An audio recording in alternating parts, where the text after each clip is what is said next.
Coucou, bon retour, me revoilà pour une nouvelle vidéo. Je suis contente de vous recevoir pour un nouveau thème qui me trotte dans la tête depuis très longtemps parce que ça fait au moins 2 ans que je reçois régulièrement des mails frauduleux. Je me rends compte qu'ils sont frauduleux, comment dirais-je, après coup, comme on dit. Voilà, parce que ces mails-là sont des mails de personnes qui prétendent vouloir faire des partenariats avec moi, qui me proposent des pourcentages ou des termes pour la chose pour laquelle nous devons collaborer, n'est-ce pas? Et puis, ça n'aboutit jamais.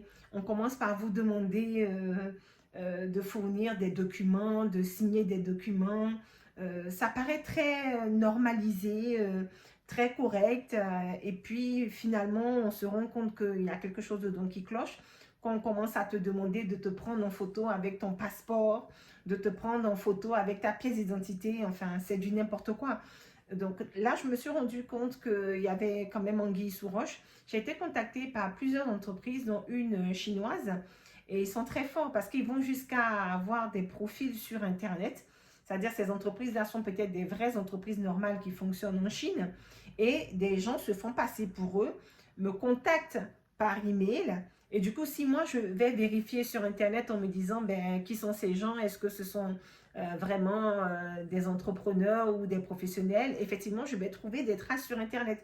Et ça me rassure, soi-disant. Mais alors que l'arnaque est bien ficelée jusqu'au bout. Donc, non seulement ils arnaquent des personnes comme moi, enfin, je ne me sens pas arnaquée dans le sens où je n'ai rien payé, je n'ai rien donné, voilà, il n'y a pas eu d'échange d'argent ni rien du tout. Et puis, à partir du moment où on commence à me demander des documents officiels comme ça, à distance, alors que je ne sais même pas à qui je parle, pour moi, c'est niette. C'est même pas la peine d'aller plus loin. D'accord? Voilà, ils te parlent de rémunération, ils t'envoient des dossiers, et puis tu te rends compte que, à part les belles paroles écrites dans le mail, il n'y a rien de concret. Voilà, sauf que eux, ils te demandent en retour de donner des documents personnels où apparaissent quand même ton identité. Et ils peuvent très bien utiliser ton identité pour faire je ne sais quoi. Là, je mets un stop très très vite. Donc, ça m'est arrivé, comme je vous ai dit récemment, mais il n'y a pas que ça. J'ai même des entreprises françaises qui sont prises pour cible. La marque Tropical Bliss m'a contacté. Il faut savoir qu'il y a 2 ou 3 ans en arrière, j'avais fait une vidéo de Tropical Bliss. J'ai connu cette marque, j'ai eu envie de la tester. Donc, d'un point de vue personnel, j'ai acheté les produits qui m'intéressaient. Je crois que j'avais pris presque la gamme, ou en tout cas au moins 4 produits. Et j'étais très contente de les utiliser. Et à un moment, j'en ai même fait une vidéo. La vidéo a eu bon, son petit succès. Il faut savoir que moi, je suis une toute petite chaîne, très, très confidentielle, voilà, rien de transcendant. Mais à l'échelle de ma chaîne, la vidéo a eu un certain succès. Et je crois 1 ou 2 ans après, la marque me contacte pour me proposer un partenariat.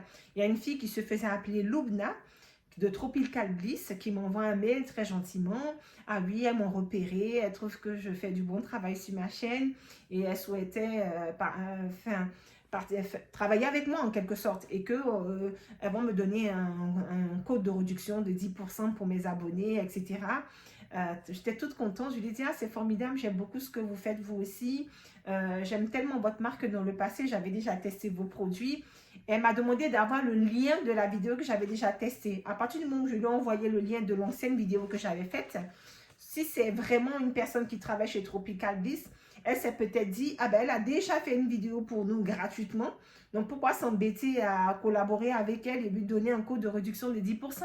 Donc elle a disparu de la nature. Donc soit c'est une vraie personne de Tropical Bliss, et puis auquel cas elle s'est désistée parce qu'elle a vu que j'avais déjà fait une vidéo dans le passé qui leur faisait publicité gratuite, ou alors c'était pas quelqu'un de chez Tropical Bliss et que en voyant que j'avais déjà fait une vidéo de moi-même dans le passé, elle s'est dit, bon, ben, elle n'avait plus besoin de pousser l'arnaque. Enfin, je n'ai plus jamais entendu parler de cette nana-là.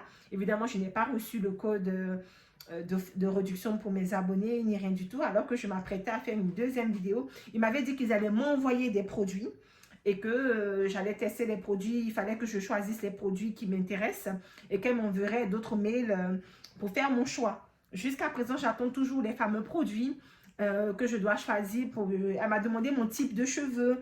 Donc, je lui ai dit, bah, écoutez, j'ai des cheveux crépus, etc. Donc, j'étais censée recevoir la gamme pour les cheveux crépus. Et je n'ai plus entendu parler d'eux jusqu'à aujourd'hui. Donc, ça m'a bien amusée. Et puis, ça fait plusieurs choses comme ça qui s'accumulent. Au bout d'un moment, je me suis dit, bah, il faut quand même que j'en parle. Est-ce que je suis la seule à subir des choses comme ça ou d'autres personnes? De toute façon, dès le début de ma chaîne, dès la première année où j'ai créé ma chaîne, j'avais reçu, même pas un mois après, des gens comme ça qui m'avaient contacté pour, je sais pas, comme un peu mettre ma chaîne en avant ou quoi que ce soit, avec des mails alambiqués, longs comme ça, des paragraphes à non plus finir, plein de blabla. J'ai jamais compris où ils voulaient en venir et à quoi ça rime. Donc peut-être que je ne m'y connais pas dans ce milieu-là de network et compagnie. Si quelqu'un ici qui regarde ma vidéo peut m'expliquer ou me dire quels sont les gens sérieux ou pas là-dedans, ça serait formidable parce que si vous voulez, moi j'ai envie de faire progresser ma chaîne, mais dans des conditions normales, avec des gens honnêtes et qui travaillent dans une forme d'éthique, parce que moi je suis attachée à ça. Je ne suis pas quelqu'un qui aime les magouilles ou les choses bizarres. Je suis une personne qui apprécie la droiture. Je suis attachée à mes convictions, j'ai des valeurs morales que je défends. Et je n'ai pas envie de composer avec des personnes comme ça qui essaient de me manipuler ou j'ai horreur de ça. Donc, dès que je sens que quelqu'un cherche à profiter de moi dans le sens me manipuler ou bien m'emmener à faire quelque chose qui va servir sa cause à mon détriment, c'est non. D'accord? Et il n'y a pas de retour en arrière, il n'y a pas d'excuse possible pour moi. Et dès que je sens qu'il y a un foutage de gueule en douce, un manquement de respect, c'est terminé. Et c'est définitif. D'accord? Donc, ce genre de petites provocations qui paraissent anodines comme ça, au fond, c'est très problématique parce que si vous voulez, je pense que beaucoup de gens peut-être sont tombés dans le panneau, ont peut-être donné des informations les concernant, nom, adresse, numéro de téléphone pour ensuite... eux, ils vont en faire je ne sais quoi, peut-être revendre vos données personnelles sur des sites là, de listing. Et c'est comme ça qu'on est pollué d'appels intempestifs publicitaires, je ne sais pas quoi. Bref, je ne comprends pas quelles sont leurs intentions, alors que moi, je suis, comme je dis, une personne qui fait des vidéos, donc je me considère comme une vidéaste, tout à fait confidentielle, avec une toute petite chaîne, j'ai peu d'abonnés, j'ai très peu de vues, donc c'est quoi l'intérêt de venir m'emmerder? Enfin, voilà, je ne sais même pas comme si j'avais une visibilité sur cette plateforme ou quoi que ce soit. Donc, si le peu que je fais, j'attire déjà des gens, des requins comme ça, donc imaginez-vous, les personnes qui sont à 200 000 abonnés et autres, qu'est-ce que ça doit être pour eux? Ou alors, ils s'en prennent à des petits youtubeurs et ils laissent les personnes qui ont du succès tranquilles, je ne sais pas. Toujours est-il que, à travers cette vidéo, je vais dénoncer ces pratiques que je trouve dégueulasses. Voilà, de donner comme ça de faux espoirs aux gens ou bien de jouer avec les gens et puis faire des arnaques en se faisant passer pour des autres entrepreneurs qui veulent collaborer avec vous. Il y en a même les Chinois, là, ils me proposaient 70% de rémunération, je sais pas quoi. Voilà, et puis je devais faire la promotion de certains produits. Ils m'avaient parlé de je choisis, donc ils faisaient un peu de tout. Donc je peux très bien parler de produits cosmétiques, de produits, plein de blabla, je vous assure. Ils m'ont fait signer des contrats, il faut mettre tes initiales, il faut faire ci, il faut faire ça. Plein de choses comme ça, tout ça pour n'aboutir à rien. Parce qu'à un moment donné, quand ils ont commencé à me demander mes documents de photos et puis mes documents officiels, là j'ai mis un stop. Et puis quelqu'un a quand même eu le culot. Au début, je parlais à un monsieur. Et puis quand je n'ai pas accepté de donner les documents qu'il me demandait, tout d'un coup, c'était une femme, une certaine Émilie qui me demande, oui, mais pourquoi je ne donne pas mes documents? Puis je lui ai dit, ben, je ne vous connais pas, finalement, je ne sais pas à qui je parle. Et lors de question que je vous envoie mes documents d'identité, mon passeport, ma carte d'identité, comme ça, c'est trop facile. Voilà, à partir de là, plus rien, zéro.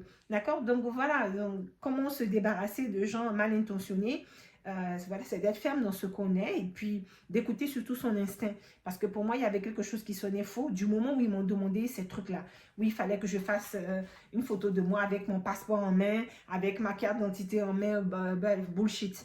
Donc ça, pour moi, c'est complètement ridicule. Et j'ai bien mis un stop. Donc j'espère que si peut-être vous-même vous avez une chaîne, est-ce que vous avez été contacté par des gens comme ça? Parlez-moi dans les commentaires, je serais ravie de vous lire. Et si vous êtes quelqu'un qui est juste un spectateur sur YouTube, mais dites-moi ce que vous en pensez et est-ce que vous avez vu d'autres youtubeurs dénoncer ce genre de pratiques dégueulasses. Je serais ravie d'avoir vos retours. Je vous remercie de m'avoir regardé jusqu'ici. C'était une vidéo courte pour dénoncer ces arnaques sur YouTube hein, et qui s'en prennent comme ça, y compris à des personnes qui n'ont même pas des chaînes importantes. Voilà, je trouve ça vraiment dégueulasse. Et si vous voulez, c'est un peu démotivant quand vous faites quelque chose et que vous voyez des personnes vautours comme ça qui viennent un peu créer des obstacles. Et je sais pas, pour moi, si l'arnaque avait abouti, ça m'aurait vraiment agacé. Vous voyez ce que je veux dire? Bon, là, Dieu merci, j'ai su déjouer ces personnes mal intentionnées. Mais bon, voilà, j'aimerais vraiment savoir si vous tous avez déjà eu entendu parler des choses comme ça et quelles auraient été votre réaction si vous étiez à ma place. Très bien, une fois de plus, je vous remercie de m'avoir suivi. Comme toujours, n'oubliez pas de liker, commenter, de vous abonner nombreux. Je compte sur vous. On se retrouve à très vite pour une nouvelle vidéo. En attendant, prenez soin de vous. Mouah.